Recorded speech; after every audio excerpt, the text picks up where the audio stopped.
Amen. Amen. Amen.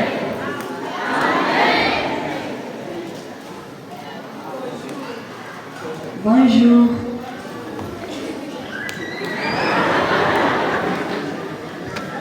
Mesdames et messieurs, pèlerins célestes, bonjour. Bonjour. Nous sommes très heureux de partager la parole de Dieu, la parole qui vivifie, la parole qui transforme à l'occasion de cette journée mondiale réservée au ministère des possibilités. C'est un ministère qui paraît nouveau, mais c'est un ministère de l'Église adventiste du 7e jour. Et la méditation du jour nous est envoyée par Larry Eva. Larry Eva est le directeur mondial de ce département. Il est le directeur à la Générale Conférence. Le sujet du jour, c'est une rencontre des possibilités. Une rencontre de possibilités. Pendant cette méditation, nous aurons 3 petits points. Le premier point, nous allons voir 3 transformations de la vie de Jacob. 3 transformations de la vie de Jacob et nous serons à la rivière de Jabok. Nous allons voir le changement de nom Jacob à Israël. Nous allons voir aussi des personnalités qui avaient des insuffisances, des personnalités qui avaient des faiblesses physiques, mais Dieu les a utilisés. Nous allons voir Moïse. Il était bête. Nous allons voir David. Il était petit. Nous allons voir Paul. Et nous allons conclure. Le tout dernier point, ça sera l'appel. Nous sommes en Genèse 32, 22 et 22 à 32. Genèse 32, nous commençons au 22e verset et nous allons finir au 32e verset. Je vais lire au nom du Seigneur. Il s'éleva la même nuit, prit ses 2 femmes, ses 2 servantes et ses 11 enfants et passa le gué d'où? Le gué d'où? Le gué de Jabok. Vous n'êtes pas en train de lire. Je précise que vous n'êtes pas en train de lire. Lisez avec moi. Je dis ceci.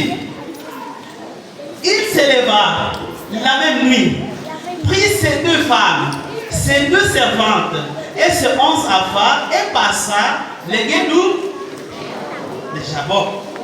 J'étais en train de dire que nous allons voir 3 transformations de la vie de Jacob et c'est à la rivière de Jabok. Il est pris, leur fit passer les torrents et les fit passer à tout ce qui lui appartenait. Jacob demeura seul, alors un homme lutta avec lui jusqu'au lever de l'aurore. Un homme lutta avec lui jusqu'au lever de l'aurore. Voyant qu'il ne pouvait le vaincre, cet homme le frappa à la boiture de la hache, et la boiture de la hache de Jacob s'est démise pendant qu'il était avec lui. Retenons aussi que on a frappé qui? Jacob. Et Jacob est devenu comment? Boiteux. Il dit, laisse-moi aller, car l'aurore s'élève. Et Jacob répondit, je ne te laisserai point. dit aussi, je ne te laisserai point. Allez, que tu m'aies béni. Il lui dit, quel est ton nom? Et il répondit, Jacob. Il dit encore, ton nom ne sera plus Jacob, mais tu seras appelé Israël. La signification d'Israël, c'est car tu as lutté avec Dieu et avec des hommes, tu as été comment? Vainqueur. Jacob l'interrogea.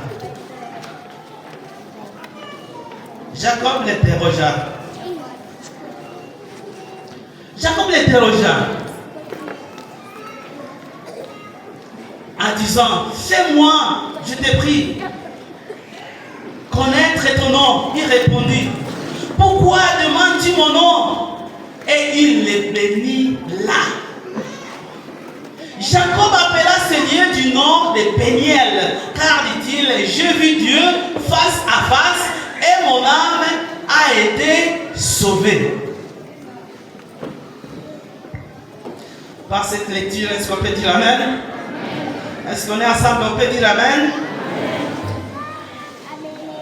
Nous sommes à la rivière de Jabbok. Ici, Jacob lutte avec un homme étrange, identifié comme un ange, alors qu'il était Jésus-Christ lui-même. Ici, le nom de Jacob a été changé à Israël. Et nous savons que Jacob, c'est quelqu'un qui trompe, c'est quelqu'un qui est égoïste, c'est quelqu'un qui est pour ses intérêts. Il est pour ses intérêts. Il ne travaille pas pour les autres, mais Jacob travaille pour lui.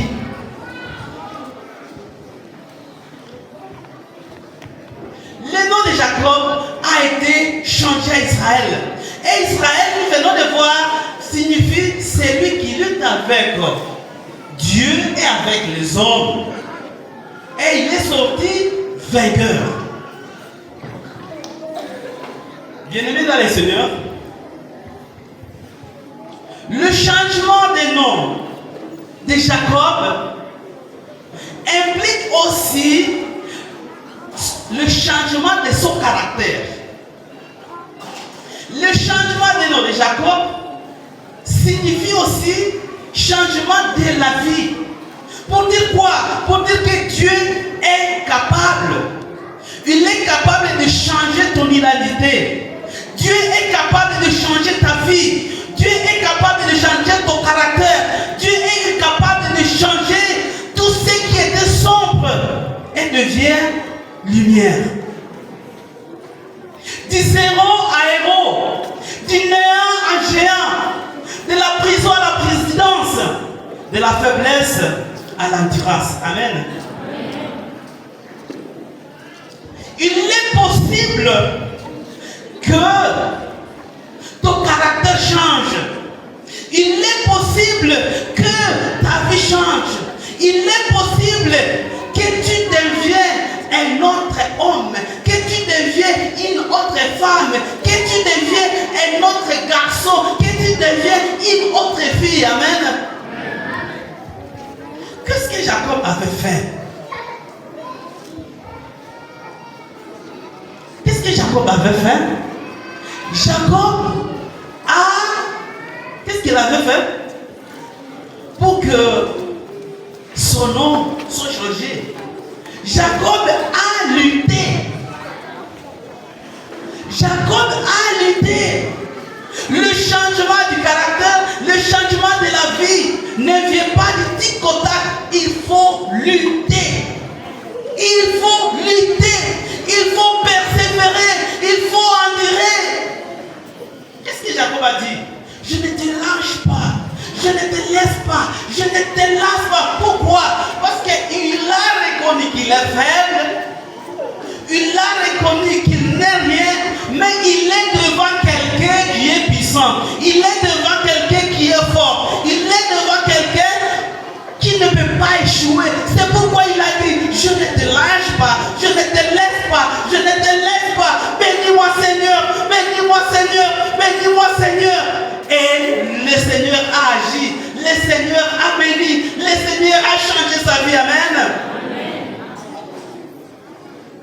C'est possible aujourd'hui que ta vie change. C'est possible que ton comportement change. C'est possible que tu sois un être nouveau. Jacob a dit non, je ne peux pas te laisser.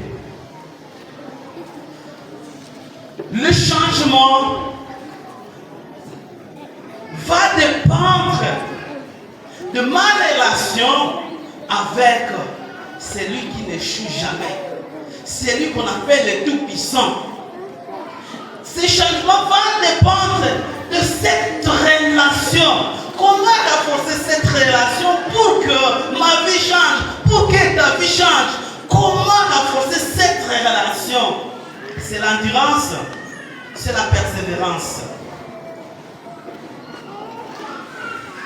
Il faut communiquer avec celui qui est puissant. Il faut communiquer avec celui qui a tout. Il faut communiquer avec celui qui est capable de changer du zéro à héros, du néant à géant, de la prison à la présidence, de la faiblesse à l'endurance.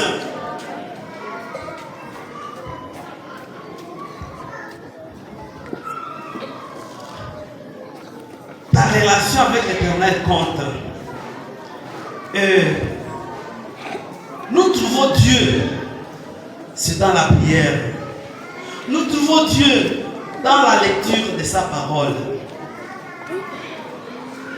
Comment tu lis la parole de Dieu? Pas seulement lire, même méditer. Parce que tu peux lire même sans méditer. Je suis sur la méditation.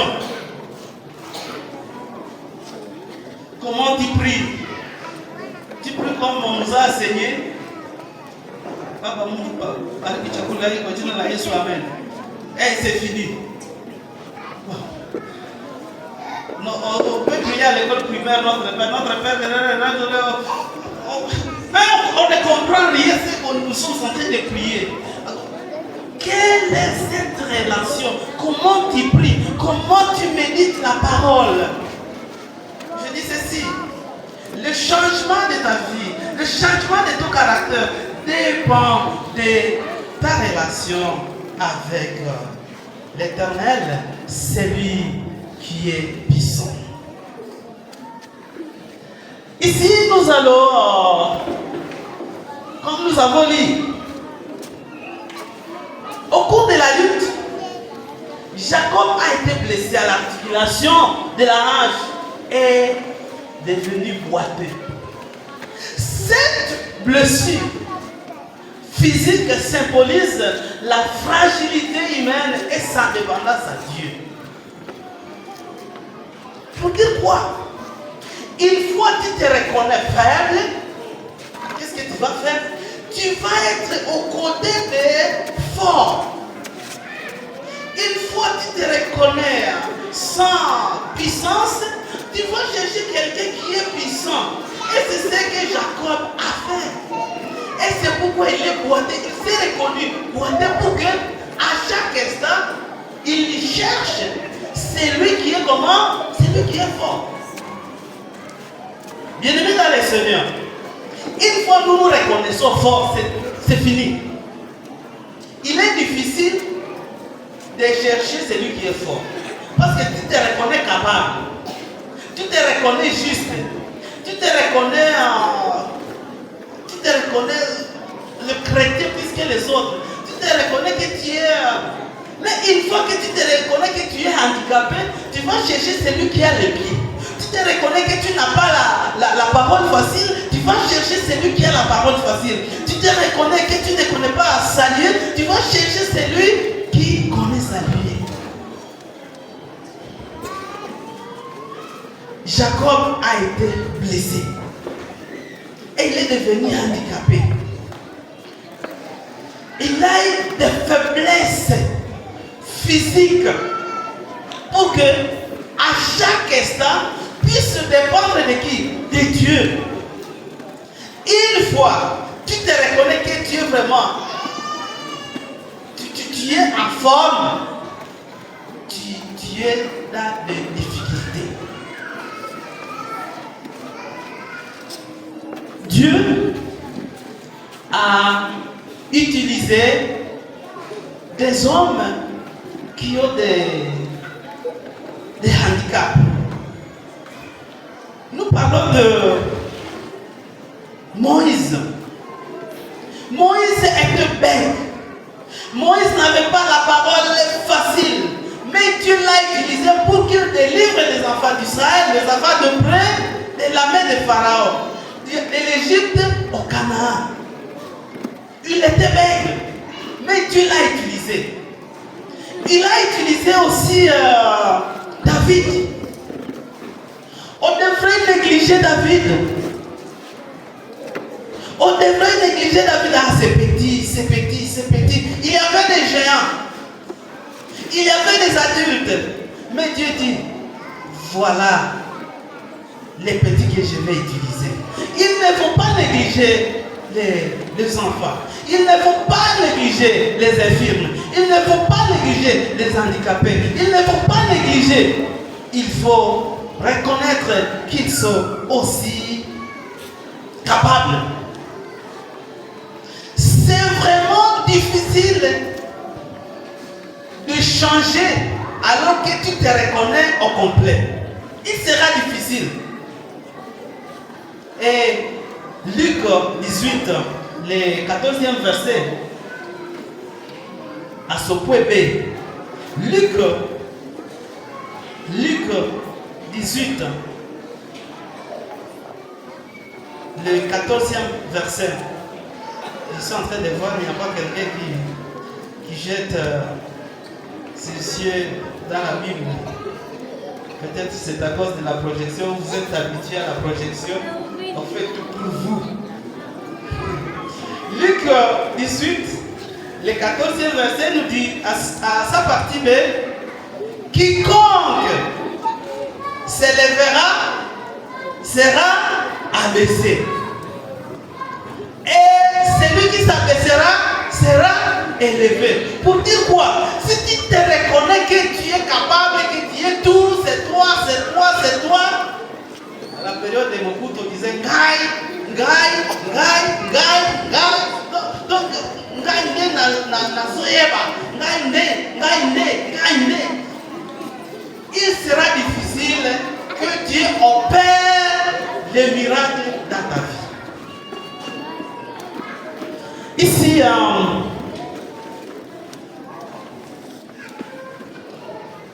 nous allons reconnaître ceci. Tout comme Jacob a été transformé, il est possible que ma vie soit aussi transformée. Tout comme Jacob a été transformé, il est possible que ta vie soit transformée. Il n'y a pas quelqu'un pour dire Amen? Il n'y a pas quelqu'un pour dire Amen?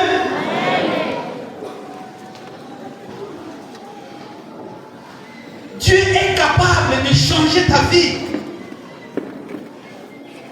Peut-être tu te reconnaissais seul capable. Il est capable, Dieu est capable de transformer ta vie pour que tu puisses reconnaître la dignité des autres. Tu puisses reconnaître la capacité des autres. Il est capable de nous transformer. Et je vous ai dit que cela dépendra de quoi? De la relation avec celui qui n'a jamais échoué. Il n'a jamais connu d'échec. Il s'appelle Adonai. Il s'appelle Elohim. Il s'appelle Emmanuel. Il est avec nous. Il faut nous vouloir le changement. Il est avec nous. Et ce que nous voulons, nous ne voulons pas le lâcher. Nous ne voulons pas le laisser. Nous voulons être toujours avec lui. Nous voulons être toujours avec lui. Que dans les difficultés, dans la joie, partout nous voulons être toujours avec lui. Amen.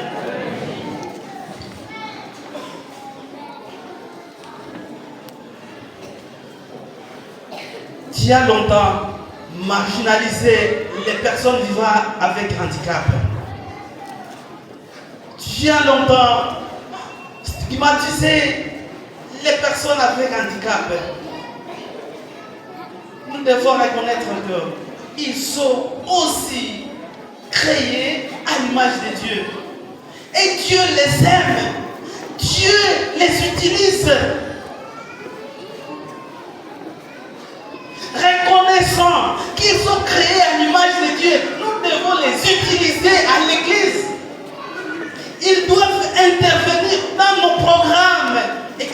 politiques. Ils doivent être utilisés dans nos activités quotidiennes, dans nos entreprises. Ils sont aussi capables. Dieu les aime. Si tu les haïs, Dieu aussi va te haïr.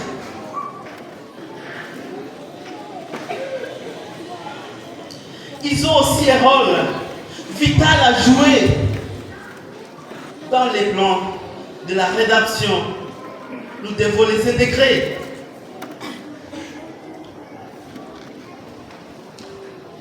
Nous arrivons